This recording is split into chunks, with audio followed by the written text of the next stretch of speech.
J'ai souvent cherché des moyens pour devenir plus confiant. Je pense que c'est quelque chose de courant pour beaucoup de jeunes hommes en pleine croissance. Je regardais des vidéos de motivation et des tutoriels sur la confiance en soi, et je lisais des articles sur le même sujet. Ces contenus me faisaient sentir bien sur le moment parce qu'ils étaient inspirants et encourageants, mais cette sensation disparaissait rapidement et je redevenais moi-même quelques heures plus tard. Et je parie que vous avez déjà probablement ressenti la même chose. Alors pour devenir vraiment confiant, nous devons d'abord comprendre ce que cela signifie.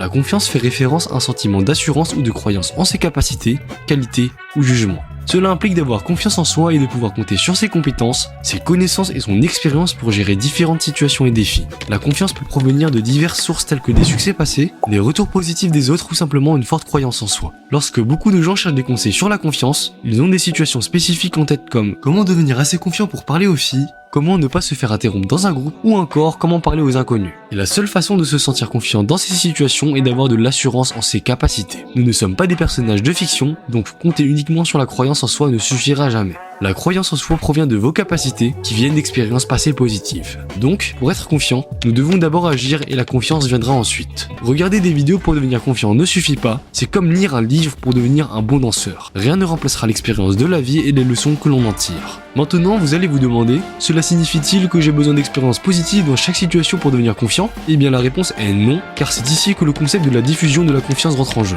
La diffusion de la confiance fait référence au phénomène où la confiance dans un domaine se répand dans d'autres domaines de la vie. Par exemple, une personne qui a confiance en sa capacité à jouer au football peut aussi montrer de la confiance dans ses compétences académiques ou sociales. Et cet effet renforce la confiance et l'estime de soi globale. Mais qu'en est-il des expériences négatives? Si vous essayez de parler à 100 filles et que chacune vous rejette, est-ce que cela renforcera votre confiance? Ou est-ce que ça vous démoralisera? Je ne vais pas vous mentir, si vous êtes rejeté 100 fois sur 100, cela aura un impact négatif sur votre estime de soi. Mais en même temps, la confiance ne se construit pas uniquement à partir d'expériences positives. Les expériences négatives peuvent fournir des leçons précieuses et des opportunités de croissance. Par exemple, en réfléchissant aux raisons pour lesquelles vous avez été rejeté, vous pouvez améliorer votre approche ou vos compétences en communication. Prenons un autre exemple. Si deux amis commencent à jouer à des jeux compétitifs, ils seront tous les deux mauvais au début. Si l'un des deux blâme son équipe à chaque défaite et refuse de reconnaître ses propres erreurs, il restera à un niveau bas, coincé dans une boucle de frustration. Si l'autre ami réfléchit à chaque défaite et se concentre sur ce qu'il aurait pu mieux faire, il progressera beaucoup plus rapidement. Cette mentalité de réflexion et d'amélioration continue s'applique à pratiquement tout dans la vie qui nécessite le développement des compétences. En tout cas, j'espère que cette vidéo t'a aidé. Je ne t'ai pas donné de solution miracle pour multiplier ta confiance par 10 000 comme d'autres vidéos pourraient te le suggérer, mais comme toujours, j'essaie d'être le plus honnête avec vous et vous partager toutes les connaissances que j'ai sur cette chaîne.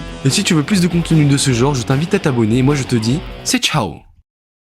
Moi je regarde la caméra personnellement.